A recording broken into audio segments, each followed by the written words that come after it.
আরে যোগ্য ব্যক্তির কদর নয়, অযোগ্য ব্যক্তির চেয়ার দখল করে রেখেছে। নাজমুল হাসান পাপন সাহেব ক্রিকেট বোর্ডের পাইন মেরেছে, এই জন্য দেশের ক্রিকেটের 12টা বেজেছে। ওরে নাজমুল হাসান পাপন সাহেব ক্রিকেট বোর্ডের পাইন মেরেছে, এই জন্য দেশের ক্রিকেটের 12টা বেজেছে।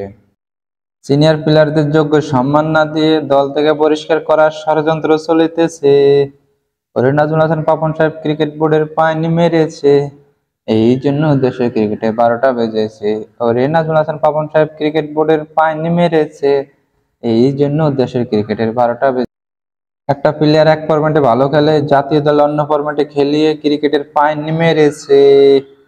ওরে নাজমুল হাসান পাপন সাহেব ক্রিকেট বোর্ডের পাইনি মেরেছে, এই জন্য দেশের ক্রিকেটের 12টা বেজেছে।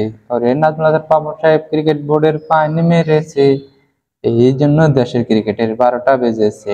দেশের প্রথম পোস্টার বয় মোহাম্মদ আশরাফুল ফিক্সিংয়ের দায়ে সাজা দিয়েছে। সে ক্ষমা চেয়েছে, তাকে ক্ষমা করা হয়নি, তার অভিশাপ লেগেছে।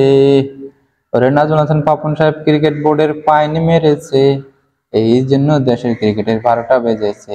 ওরে নাজমুল হাসান পাপন সাহেব ক্রিকেট বোর্ডের পাইনি মেরেছে, এই জন্য দেশের ক্রিকেটের 12টা বেজেছে। আরে পরিমণি জেলে গিয়ে হাতে মেহেদি দিয়ে জেল থেকে বেরিয়েছে। ওরে নাজমুল হাসান পাপন সাহেব ক্রিকেট বোর্ডের পাইনি মেরেছে, এই জন্য দেশের ক্রিকেটের 12টা বেজেছে। ওরে নাজমুল হাসান পাপন সাহেব ক্রিকেট বোর্ডের পাইনি মেরেছে, এই জন্য দেশের ক্রিকেটের 12টা বেজেছে।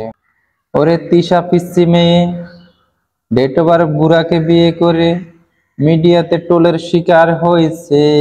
ওরে নাজমুল হাসান পাপন সাহেব ক্রিকেট বোর্ডের পাইনি মেরেছে, এই জন্য দেশের ক্রিকেটের 12টা বেজেছে। ওরে নাজমুল হাসান পাপন সাহেব ক্রিকেট বোর্ডের পাইনি মেরেছে, এই জন্য দেশের ক্রিকেটের 12টা বেজেছে।